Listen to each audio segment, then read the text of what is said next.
Vamos ter mais um momento de oração? Oramos assim como nós estamos. Vamos buscar a presença de Deus. Pai querido, quando nos voltamos para a reflexão na Tua palavra, nossa oração é sempre de que ela cumpra com o seu papel. Ela é espada de dois gumes.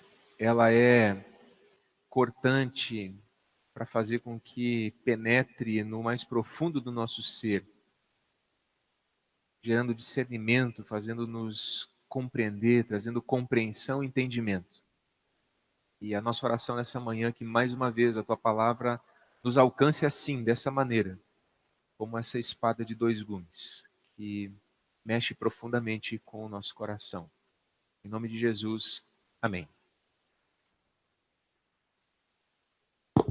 Estamos falando dessa série de mensagens, foi chamada de O Sentido da História. Já falamos sobre a chave da história, já falamos na semana passada sobre a história e a nossa identidade. Vou falar recapitular um pouquinho isso hoje, né?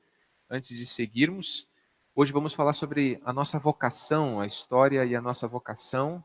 Semana que vem, o ponto convergente da história.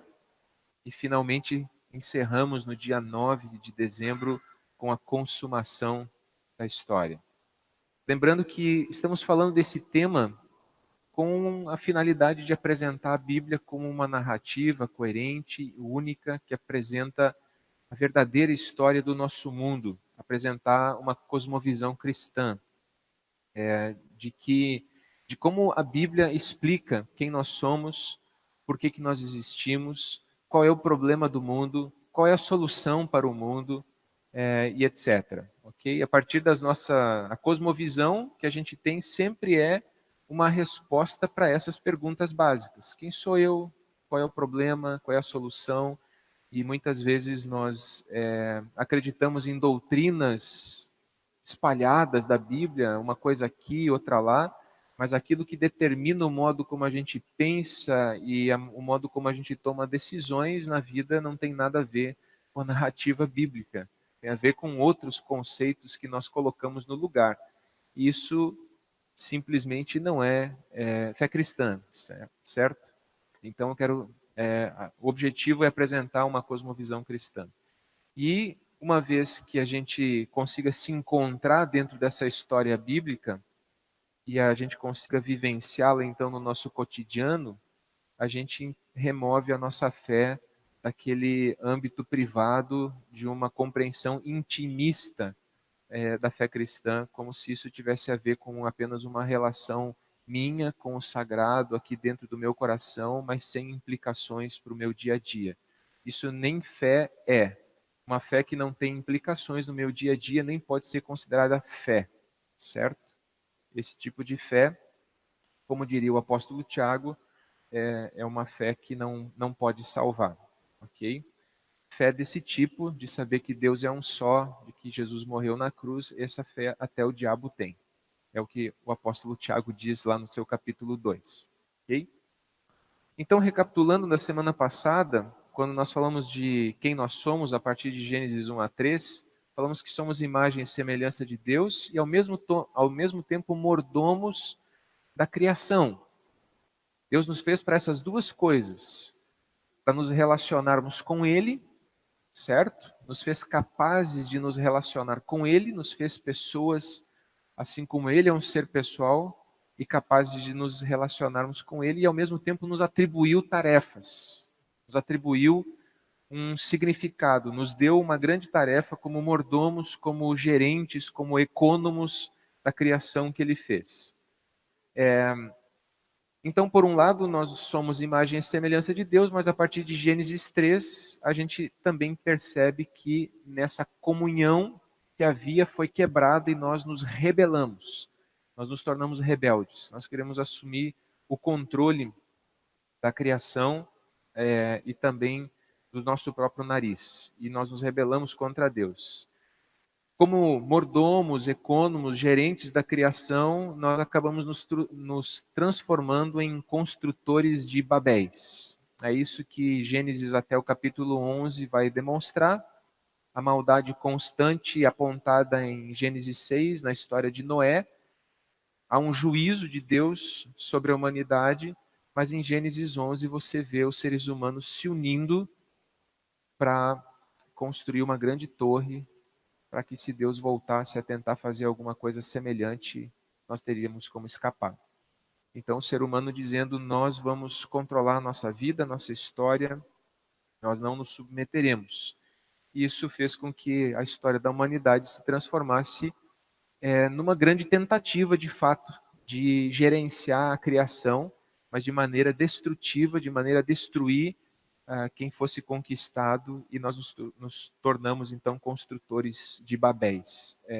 Lembrando que lá no final da Bíblia, no livro de Gênesis, no livro de Apocalipse, quando João tem uma visão de uma prostituta montada numa besta, ela é chamada de Babilônia, a mãe de toda a prostituição da terra. Então, Babel é a origem dessa palavra Babilônia. E Babilônia foi um lugar, um império mundial, mas ela também é um símbolo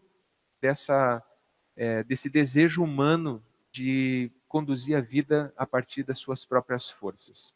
E em toda a história humana, você percebe isso, grandes impérios se levantando, tentando instaurar um céu na terra, e todos eles, na verdade, se transformando numa demonstração de manifestação maligna, destruidora, de dominação de umas pessoas sobre as outras. Nós nunca fomos capazes, como seres humanos, de construir uma sociedade em que não houvesse injustiça, em que não houvesse toda forma de tipo de maldade. Sempre houve grupos sendo privilegiados e outros desprivilegiados. E mesmo nos sistemas que foram, em tese, construídos para justamente eliminar esse tipo de diferença, as injustiças graçaram muito também. Nenhum sistema foi livre desse tipo de coisa, porque como seres humanos caídos, a nossa capacidade de por si só fazermos alguma coisa é de terminar em Babéis. Nós sempre construímos Babéis. Eu ainda disse na semana passada que a cruz afirma acerca de nós que nós não somos um erro, nós não somos fruto do acaso, que Deus distingue entre o que você é e os erros que você comete, que nós não somos melhores do que ninguém e que nós também não somos piores do que ninguém. Mas eu não tenho como repetir tudo de novo, né? Então nós vamos para frente. Hoje nós vamos falar então um pouco justamente desse segundo aspecto. Nós falamos sobre quem nós somos, imagem e semelhança de Deus, a relação com Deus, a nossa rebelião, a cruz como solução, tudo isso falando sobre identidade na semana passada. Hoje nós vamos falar desse segundo aspecto, que é justamente o propósito que Deus nos dá como seres humanos, de nos colocar como mordomos da criação. Já falamos um pouco sobre isso esse ano, quando falamos do tema mordomia. Algumas coisas vão se repetir, mas eu tenho certeza que hoje nós vamos aprofundar um pouco mais esse tema. Então, lembrando de Gênesis 12, Gênesis 1 a 11 trata dessas questões dos primórdios da história humana. Mas Gênesis 12 começa a narrar a maneira como Deus começa uma história de redenção dentro da história humana. Ele começa isso com um homem, com uma família.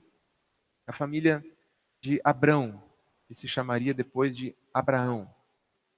Gênesis 12, 1 a 13, então diz: O Senhor disse a Abraão: saia da sua terra, do meio dos seus parentes, da casa de seu pai, e vá para a terra que eu lhe mostrarei. Farei de você um grande povo, e o abençoarei. Tornarei famoso o seu nome, e você será uma bênção. Abençoarei os que o abençoarem, e amaldiçoarei os que o amaldiçoarem. E por meio de você, todos os povos da terra serão abençoados. Apontando algo que eu já mostrei aqui na comunidade em outro momento, a palavra para Abraão é: te abençoarei.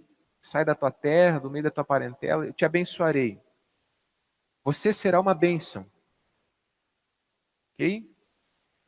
Deus não vai abençoar para que ele fique com a bênção para ele. Você será uma bênção. Você vai fazer com que outras pessoas sejam abençoadas por meio daquilo que eu vou te dar. A ponto de todos os povos serem abençoados por meio daquilo que eu vou fazer na sua vida. Todos os povos vão experimentar daquilo que eu vou te dar. De fato, como patriarca de Israel, que seria o povo por meio de quem Deus traria o Messias, por meio de Jesus, se cumpre a promessa de que todos os povos são abençoados por causa de Abraão. Ok? Mas o que importa aqui, num primeiro lugar, é perceber de que sempre que Deus se relaciona com alguém, Deus decide se relacionar com Abraão, Deus decide falar com Abraão, Deus decide estabelecer esse contato com esse homem que vivia em Ur dos Caldeus, numa região que se tornaria a Babilônia mais tarde.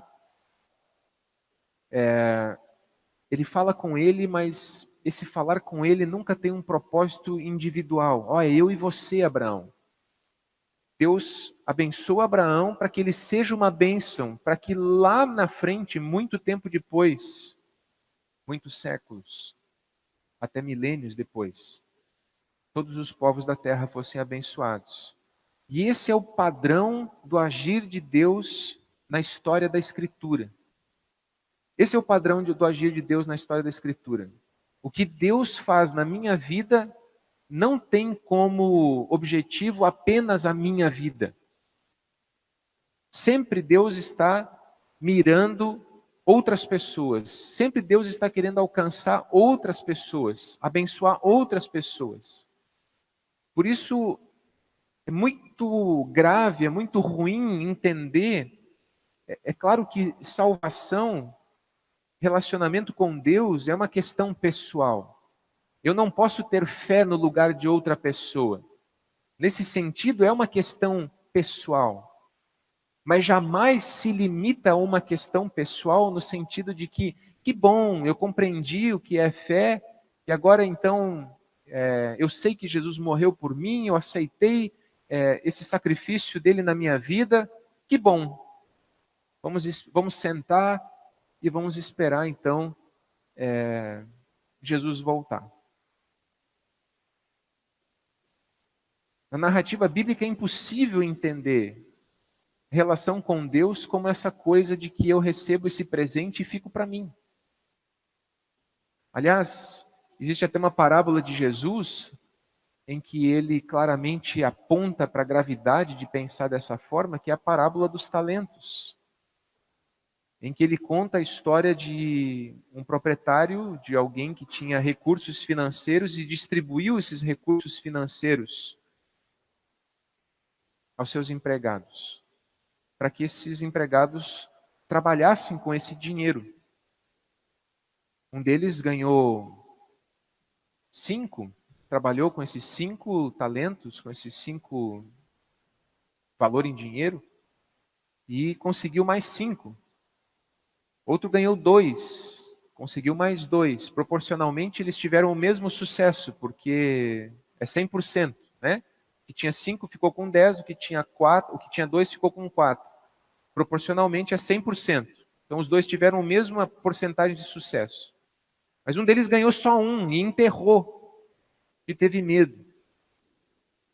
E esse foi justamente o chamado de servo mau, negligente. Ou seja, aquilo que Deus nos dá, Ele não nos dá para que nós enterremos. E isso é assim desde Abraão, desde o chamado do pai da fé, desde o patriarca de Israel. Quando a gente olha, por exemplo, nós vamos dar um salto aqui, nós temos, todo mundo deve conhecer essa história, mas a gente não pode mais trabalhar com essa ideia de que todo mundo sabe, né? Então, Abraão, depois de uma provação muito grande, ele e Sara puderam gerar Isaac, certo? Isaac gerou Esaú e Jacó. Jacó foi aquele homem que teve aquela luta com Deus.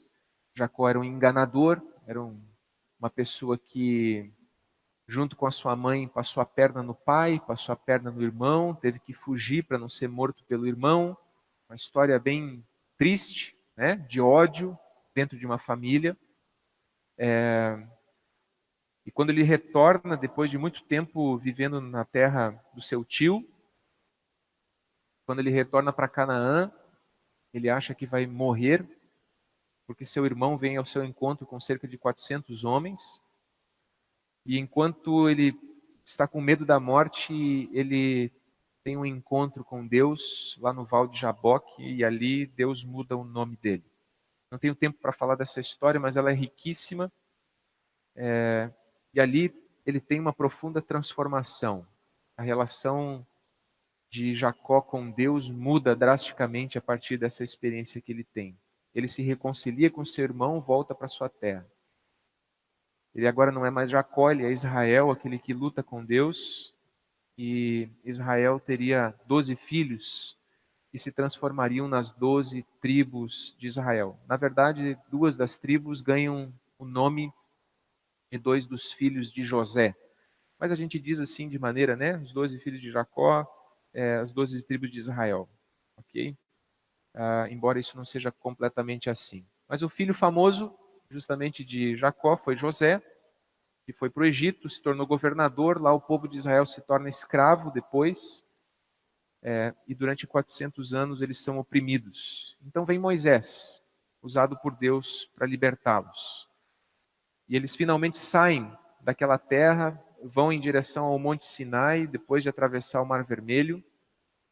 E lá Deus fala com eles, naquele lugar onde não havia mais ninguém. É como se Deus, geograficamente, para que eles fossem para a terra de Canaã, que era o seu objetivo, eles teriam que ir numa direção nordeste. Eles tinham que subir em direção ao norte e oeste, ok? Mas eles vão em direção ao oriente. Eles vão literalmente na direção do deserto. Eles vão para um lugar solitário. Deus os conduz para esse lugar. Porque Deus quer falar com eles antes que eles entrem na terra prometida.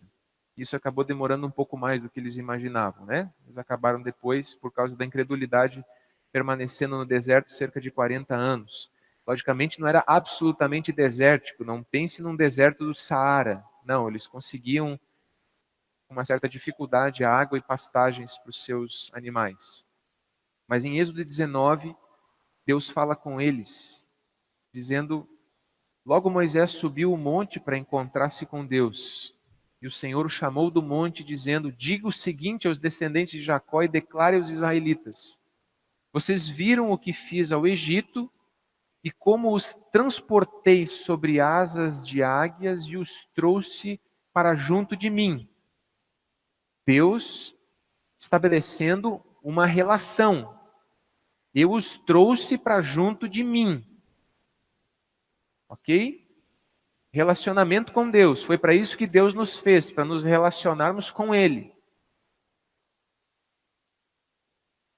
Agora, se me obedecerem fielmente e guardarem a minha aliança, vocês serão o meu tesouro pessoal dentre todas as nações. Embora toda a terra seja minha, vocês serão para mim um reino de sacerdotes e uma nação santa. Essas serão as palavras que você dirá aos israelitas. Essa foi a palavra de Deus com Moisés. Então Deus estabelece uma aliança com esse povo. Se vocês me obedecerem, eu serei o Deus de vocês, vocês serão o meu povo. Dentre todas as famílias da terra, dentre todas as nações, vocês serão um tesouro pessoal para mim, um reino de sacerdotes e uma nação santa. Existe um relacionamento com Deus e existe uma responsabilidade, um reino de sacerdotes. Percebe? Sempre há um relacionamento, uma responsabilidade. A relação com Deus me coloca dentro de um propósito, me coloca dentro de um sentido, diante de um desafio, diante de uma missão na vida. Nunca é uma questão intimista, nunca tem a ver apenas comigo mesmo. Sempre tem a ver com algo mais e com as pessoas ao meu redor. E com Israel não foi diferente, assim como foi também com Abraão. Então aqui a gente percebe como que Israel se tornou um reino de sacerdotes. Ao longo do Antigo Testamento você percebe que essa tarefa de Israel era cumprida pelo menos de 3 maneiras. Pelo estilo de vida, por meio das leis que Deus estabeleceu para Israel, leis de justiça, as leis mais interessantes e mais incríveis de reforma agrária estão na velha aliança. Leis que garantiam que quando pessoas se endividassem, elas tinham formas de poder rever as suas terras depois de determinados anos. As dívidas eram calculadas a partir do 50º ano, quando as terras retornavam às suas antigas famílias. Essas leis de propriedade, elas valorizavam essas questões e eram muito interessantes. E, enfim, muitas leis que foram dadas a Israel, que a gente só foi entender milhares de anos depois. Esses dias eu falei isso no Kadosh, né, no grupo de jovens, dizendo, olha, leis do tipo assim que Deus ordenou ao povo e na época ninguém entendeu nada. Quando vocês estiverem acampados aqui e alguém tiver necessidade para fazer, vocês vão pegar e sempre andar com uma pazinha pendurada com vocês e vocês vão fazer as suas necessidades fora do acampamento e vocês vão enterrar isso. Na época ninguém entendeu, porque era uma lei baseada em pureza ou impureza, para não deixar impuro o acampamento. Muito tempo depois, quando nós inventamos microscópios, nós descobrimos que existiam bactérias e vírus, e que nós entendemos que na Idade Média, naqueles lugares onde as pessoas viviam e muitas vezes jogavam dos seus pinicos, as suas fezes e coisas para o lado de fora da janela, em que as pessoas morriam de peste negra e outras pestes, por pura falta de higiene, e as pessoas achavam que era uma praga de Deus, certo? A gente entende alguns detalhes, por exemplo, das leis que Deus deu a esse povo lá na antiguidade, que a gente só iria entender muito tempo depois. Então, o estilo de vida deveria ser uma forma de mostrar para os outros povos a presença de Deus, a própria manifestação de Deus no meio deles, e também uma adoração inclusiva, de que os outros povos também eram convidados para adorar o rei de Israel, que era o Senhor. Então, Israel não é chamado a ir em direção aos outros povos, mas Israel é chamado a viver de uma maneira missional. Isso alguns teólogos chamam isso de uma evangelização centrípeta, que atraía as pessoas em direção a eles.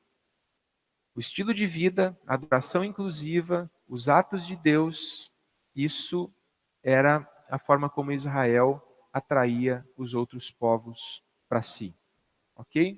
Era assim que deveria ser no Antigo Testamento. Mas perceba, a relação, a aliança de Deus com Israel estava profundamente relacionado com os objetivos de Deus em relação a toda a terra. Ele escolhe um povo não para privilegiar uma parte dos seres humanos e desprivilegiar os outros. Ele escolhe um povo para que esse povo se torne instrumento dele na terra, para que todos os povos sejam abençoados. Essa é a palavra dada a Abraão. Eu te abençoarei, se tu uma bênção, todos os povos da terra serão abençoados. Assim também é com Israel. Deus não está privilegiando apenas Israel porque eles eram mais especiais. Não, isso é graça de Deus. Isso é um privilégio da graça de Deus, mas que traz consigo uma profunda responsabilidade.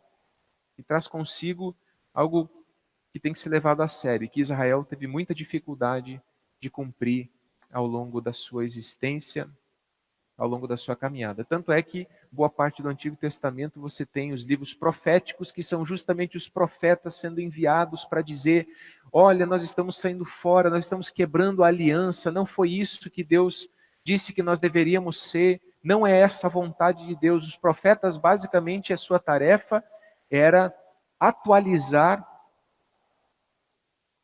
a lei de Deus, era trazer de volta à memória a aliança com Deus e denunciar a quebra dessa aliança e trazer o Israel de volta aos propósitos de Deus.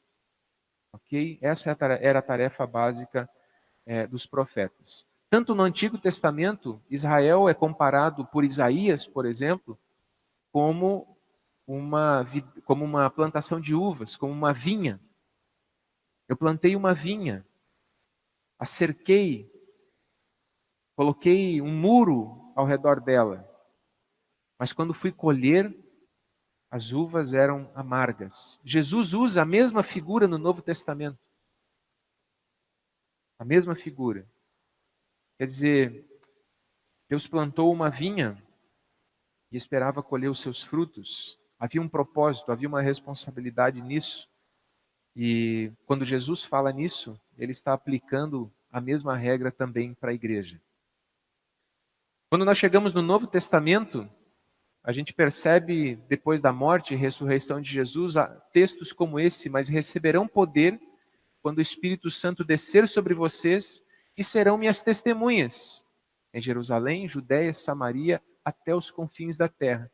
Vocês vão receber o Espírito Santo. A presença do Espírito Santo em nós é a manifestação máxima de que nós fomos reconciliados com Deus. Certo? Essa é a grande novidade do Novo Testamento. A obra de Jesus faz com que a presença de Deus agora, ela não seja mais mediada, nós não temos mais necessidade de templos, sacerdotes, o Espírito Santo nos habita e nós nos tornamos templo e sacerdotes. Ok? Relação com Deus, de novo. É estabelecida uma relação com Deus. Para quê? Para a gente ficar dizendo que beleza, aleluia, o Espírito Santo está no meu coração. Não. De novo, existe uma responsabilidade. De novo, existe um propósito nisso. De novo, existe uma razão para isso. O Espírito Santo vai vir sobre vocês. Para quê? Vocês se tornem minhas testemunhas. Para que vocês falem do que vocês viram em Jerusalém, Judéia, Samaria e até onde? Até os confins da terra. Podemos voltar a Abraão de novo. Eu te abençoarei, se tu uma bênção, todos os povos da terra serão abençoados. Em toda a narrativa bíblica é assim. Em toda a narrativa bíblica é assim. Por isso é um atentado contra a Escritura entender fé e entender espiritualidade como uma coisa particular, minha, aqui, que tem a ver só comigo, que não se desdobra no meu dia a dia, que não tem a ver com as minhas relações, com as pessoas com quem eu convivo. É um atentado. Isso não é bíblico, isso não é fé, isso não é espiritualidade a partir de uma cosmovisão cristã. Isso pode ser fé na fé. Eu tenho muita fé na minha fé. Mas não é fé em Deus, não é fé no Pai do Senhor Jesus Cristo, não é fé em Jesus Cristo. Fazendo um resumo aqui, quando você olha para a criação, então, você tem um ser humano criado para adorar, para se relacionar com Deus, e você tem um ser humano vocacionado para gerir a criação, para cuidar da criação de Deus. Ok?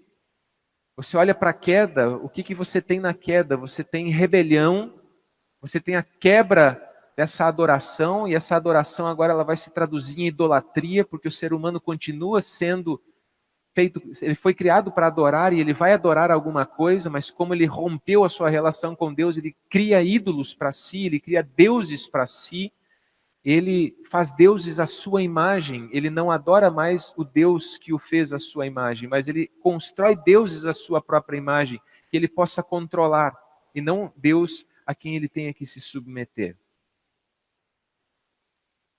A queda provoca uma quebra nessa vocação, e ao invés de nós administrarmos o mundo de Deus de acordo com a vontade de Deus, nós criamos os nossos próprios impérios da maldade. Nós destruímos uns aos outros. As páginas da história humana, se você der uma apertada assim nos livros de história, pinga sangue, né? Não sei se você já pegou um livro de história e fez assim. Vai pingar sangue. Muito sangue. Inclusive na própria história narrada no Antigo Testamento. Quando você tem Israel, você tem uma aliança que Deus faz, um restabelecimento dessa adoração. Ainda é uma adoração mediada, porque essa comunhão não foi plenamente restabelecida. Por isso existe todo um aparato cultico, o templo, sacerdotes, os sacrifícios, toda aquela parafernália do Antigo Testamento, que algumas pessoas até hoje não entenderam que foi superada, né? Estão construindo o Templo de Salomão de novo. E você tem um povo de Deus, uma parcela da humanidade em que Deus, de maneira especial, procura restabelecer a sua vocação, restabelecer o propósito original. Israel deveria ser, de alguma maneira, uma espécie de recuperação do jardim, uma espécie de ambiente onde você tivesse a justiça de Deus sendo vivida, onde você tivesse os valores de Deus sendo vividos. Eles são o povo de Deus, aliançado com Deus. Israel era para ser um exemplo do que significa viver com Deus. No Novo Testamento se estabelece uma nova e definitiva aliança. Agora essa adoração, ela não é mais mediada, porque o sacrifício perfeito foi realizado. Nós não necessitamos mais de templos feitos por mãos humanas. Nós construímos essas coisas por causa de nós mesmos. Deus não precisa destas coisas mais. Ok? Vamos fazer um templo para Deus. Deus não precisa destas coisas. Ok? Nós podemos adorá-lo em qualquer lugar, porque aquilo que rompia essa relação com Deus foi eliminado.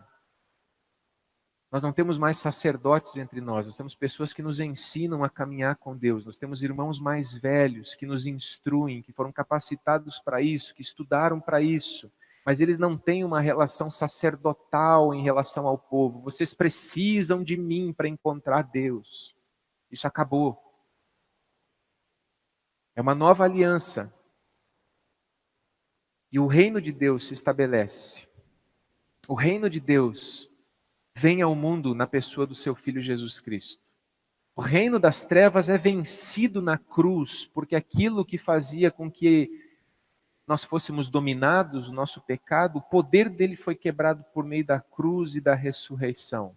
Então o reino de Deus foi estabelecido definitivamente entre nós e ele está presente entre nós em todos os lugares onde o evangelho está presente, onde o reino é pregado de maneira como a Escritura aponta. O reino de Deus foi estabelecido e nós temos uma tarefa. A igreja, o reino de Deus não é a igreja. O reino de Deus não se limita à própria igreja. O reino de Deus, ele é maior do que a igreja. Muito maior. Mas a igreja é um instrumento do reino de Deus. Nós fomos escolhidos para fazer a diferença. Nós fomos escolhidos para que todos os povos da terra sejam abençoados. E, portanto, nós vivemos nesse mundo não como se nós disséssemos, que bom, eu tenho fé, mas na segunda-feira, lá no meu trabalho, as decisões que eu tomo, a maneira como eu vivo, as prioridades que eu estabeleço, na maneira como eu gasto meu dinheiro, isso não tem nada a ver com o reino de Deus. Ora, se eu sou parte do reino de Deus, isso afeta toda a minha vida. Isso afeta o modo como eu gasto o meu dinheiro, isso afeta o modo como eu me relaciono com as pessoas, isso afeta se eu sou consumista ou não sou, isso afeta tudo. Tudo. Absolutamente tudo. Se nós pertencemos a esse reino, se nós temos esse Senhor sobre as nossas vidas, isso muda tudo. Esse é o propósito que nós temos como igreja. Esse é o propósito que nós temos como portadores dessa nova aliança que nós celebramos na ceia a cada mês. Em torno dessa mesa, dizendo, nós estamos debaixo dessa nova aliança no sangue de Cristo. Nós somos comprados por alto preço e devemos glorificar a Deus por isso. E Deus está conduzindo a história em direção a um momento definitivo, em que nós vamos recuperar de maneira plena a adoração e a nossa vocação. No reino de Deus, que vai se estabelecer com a segunda vinda de Jesus, definitivamente e de uma vez por todas, nós vamos poder voltar a ver Deus face a face. Nós vamos recuperar plenamente essa comunhão com Deus.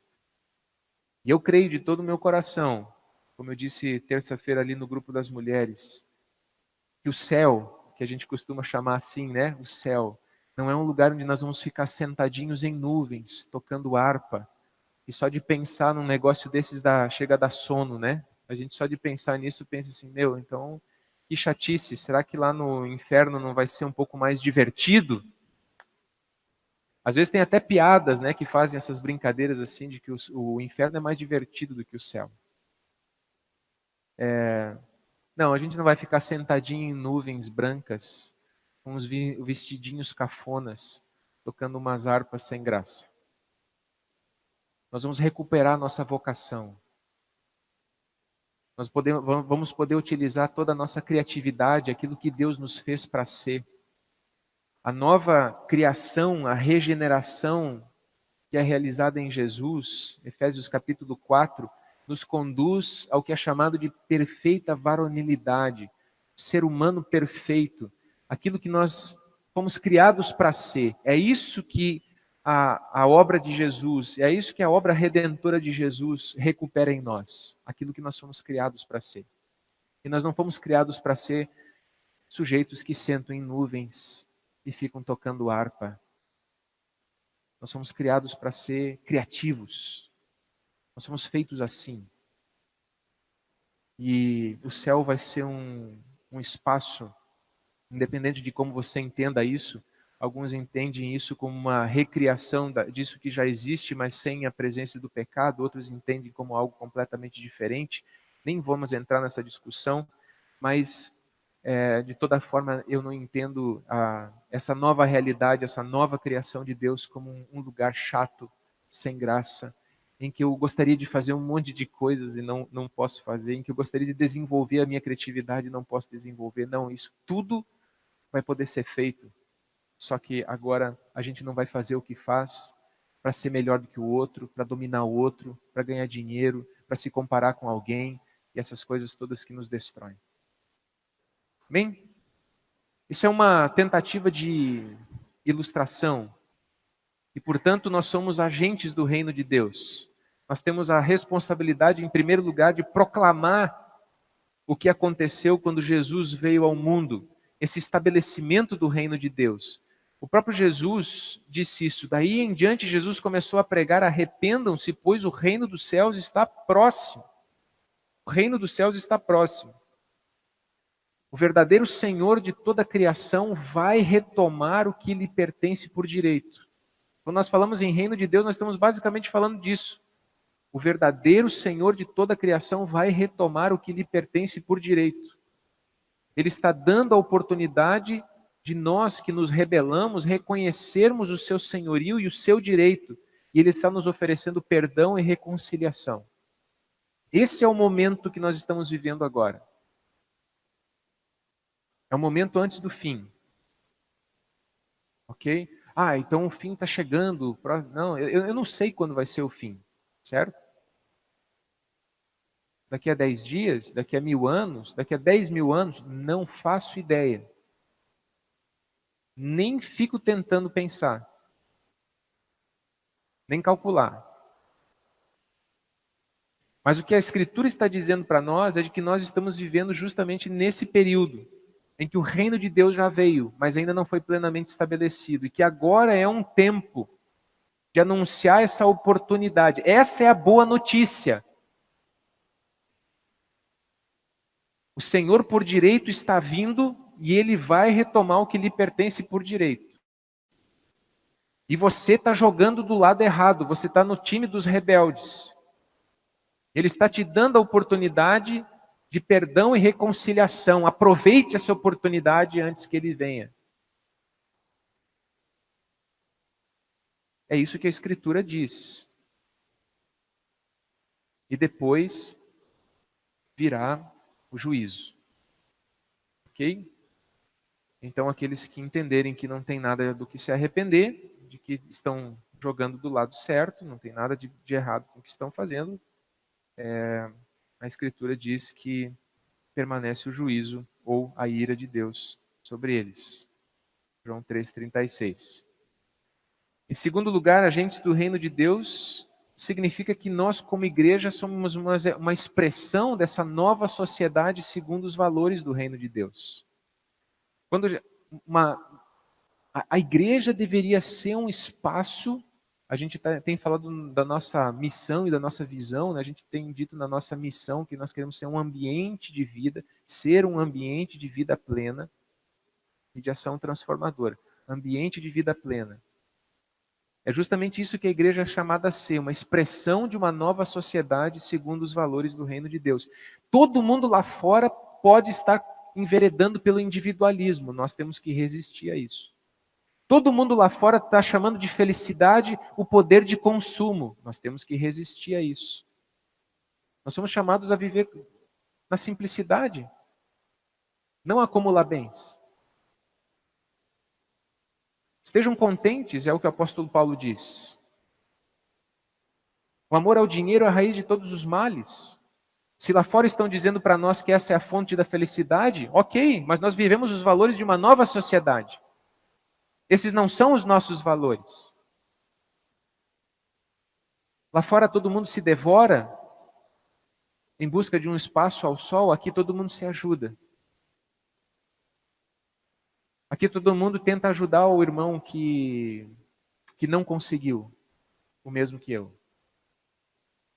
Aqui a gente se apoia, aqui a gente se ampara. Está todo mundo solitário lá fora porque está enterrado nas redes sociais e não sabe mais se relacionar com gente, não sabe mais encarar um olho, porque só consegue encarar ainda uma tela brilhante diante de si, onde a pessoa consegue ser o que ela quer ser, embora ela não seja quem ela realmente é. Aqui a gente aprende a se relacionar. Porque Deus é um Deus relacional, aqui a gente valoriza relacionamentos, a gente precisa quebrar esse negócio de que as relações são assim superficiais. Deus nos chamou para comunhão, Deus nos chamou para perto, Deus nos chamou para junto de si. Essa é a expressão quando chama Israel, eu chamei vocês para junto de mim. Aqui nós oramos Pai Nosso, não meu Pai. E o Pai Nosso cai dentro do pão nosso. Quando sai da relação com Deus, do Pai Nosso, que já é uma relação com os irmãos, porque é nosso, não é meu Pai, é nosso Pai. Quando começa a falar dos desdobramentos, cai no pão nosso de cada dia. O pão não é meu também. Lá fora todo mundo pode dizer meu carro, minha casa. Aqui dentro a gente diz, é o carro que Deus me deu para ser uma bênção na vida das pessoas. É a casa que Deus me deu para ser uma bênção na vida das pessoas. Isso é uma cosmovisão cristã. Não tem mais meu, minha, é nosso. Deus te deu para administrar. Sim. Te deu para você usar da sua capacidade de ser mordomo, gerente. Mas os critérios dessa administração precisam vir dele. Ou nós não fazemos parte do reino de Deus. Nós fazemos parte de um outro reino, de uma outra realidade, de uma outra esfera. Bom, isso tem desdobramentos inacabáveis. Inacabáveis. Esses dias eu vi aí um post de alguém, naqueles status do WhatsApp, né? Um cara muito querido postou uma frase, não sei se vou conseguir reproduzir, mas eu espero que sim, de um jesuíta, de um padre jesuíta, uma frase mais ou menos da seguinte maneira: nós gastamos o nosso dinheiro como se Deus não existisse. E nós ouvimos sobre dinheiro na igreja como se nós não tivéssemos.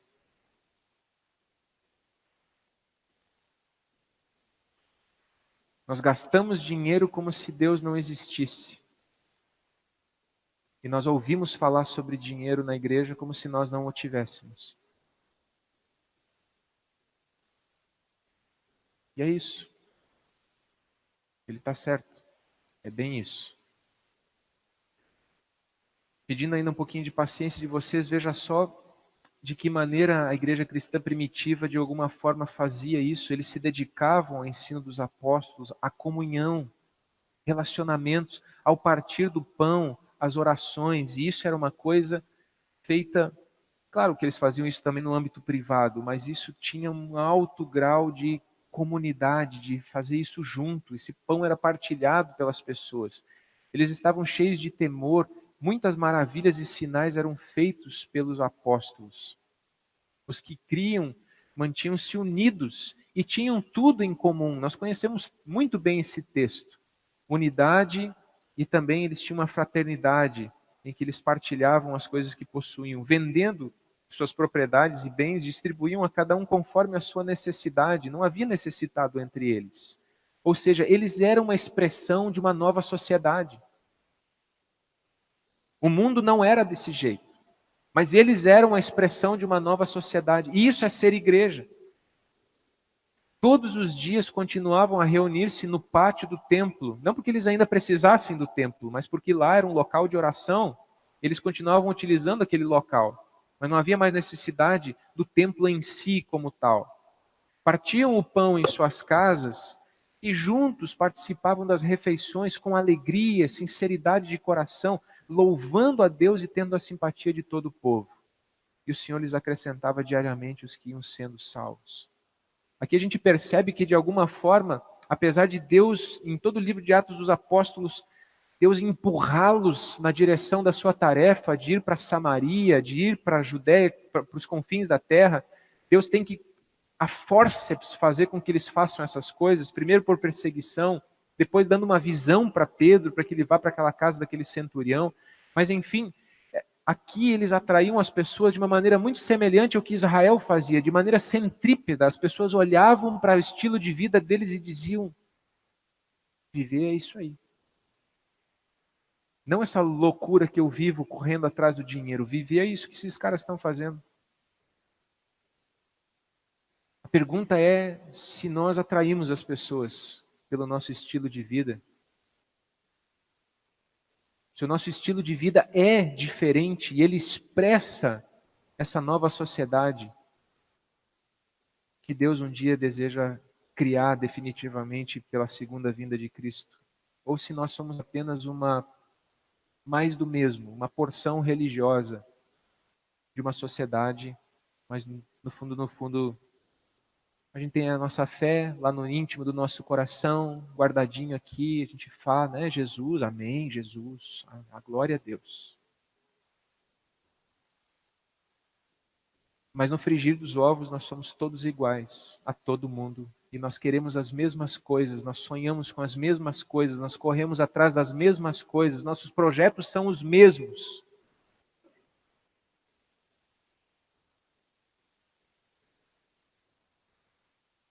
Se a resposta for sim, me parece que nós não estamos sendo discípulos daquele a quem nós chamamos de mestre. Em último lugar, os agentes do reino de Deus são instrumentos de transformação do mundo. E aqui eu não vou citar o texto, apenas vou lembrar do texto de Mateus 5, 13 a 16. Jesus descreveu o seu grupo de discípulos como sal da terra e luz do mundo. Não dá para esconder uma cidade construída sobre o monte. Sal sem sabor não serve para mais nada a não ser jogado fora e ser pisado pelos homens. Então, agentes do reino de Deus significa instrumentos de transformação do mundo. E veja só, a missão da CELT que nós estabelecemos foi justamente essa. O que nós queremos ser? Qual é a nossa missão? Ser um ambiente de vida plena e de ação transformadora a partir do Evangelho de Jesus Cristo. Ambiente de vida plena e ação transformadora. Certo? É isso que nós queremos ser, esse é o nosso alvo. E como é que a gente vai chegar lá? A gente vai chegar lá se dando conta o que nos falta, e nós vamos nos arrepender, e nós vamos dizer: Senhor, não tá certo assim. Precisamos fazer diferente, precisamos realmente nos arrepender e fazer aquilo que Deus nos fez para fazer. Essa é a nossa vocação. Essa é a nossa tarefa. Pode ser que sua vocação secundária seja ser médico, seja ser dentista, seja ser empresário, professor. Isso também, sim, é uma vocação. Mas lá dentro do espaço onde Deus te colocou, você é um agente do reino de Deus. Deus te colocou lá não apenas para dar aula, para fazer cirurgia, para arrumar o dente das pessoas. Isso tudo é de grande valor. Tem um valor intrínseco. Mas ainda para além disso, Deus te colocou ali para que você seja um agente do reino de Deus. No mais amplo sentido, desde a proclamação, mas também no sentido de ser sal e luz, de resistir a ambientes onde exista corrupção, de sofrer se tiver que sofrer, para resistir a esse tipo de ambiente corrupto, onde as pessoas se vendem pelo dinheiro, onde as pessoas se deixam arrastar pela injustiça. Essa é a nossa vocação. Termino perguntando o que está dando sentido à nossa vida.